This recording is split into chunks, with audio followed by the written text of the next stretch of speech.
అనుకుని ఛానల్ మొదలుపెట్టాను. నువ్వే నడిపించాను మరి, నువ్వే ఆడియన్స్ మిత్రులు లైక్, షేర్, కామెంట్, సబ్స్క్రైబ్ చేసేటట్టు.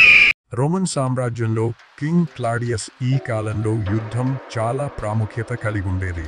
అయితే యువకులు పెళ్లి చేసుకుంటే వారు యుద్ధానికి పోవడాన్ని ఇష్టపడరని భావించిన రాజు యువకుల పెళ్లిని నిషేధించాడు. ఇది అన్యాయం అని భావించిన క్రైస్తవ మత గురువు సెయింట్ వాలెంటైన్ రహస్యంగా ప్రేమికుల వివాహం జరిపేవారు. ఈ విషయం రాజుకు తెలిసిన తరువాత సెయింట్ వాలెంటైన్ను జైలుకు వేయించాడు. జైలులో ఉన్న సమయంలో అక్కడి కీపర్ కుమార్తెతో స్నేహం పెరిగింది.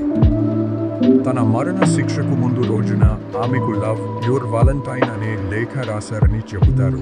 ఫిబ్రవరి 14న ఆయనను మరణ శిక్ష విధించారు. సెయింట్ వాలెంటైన్ త్యాగానికి గౌరవంగా ప్రేమను జరుపుకునే రోజుగా వాలెంటైన్స్ డే కొనసాగుతోంది.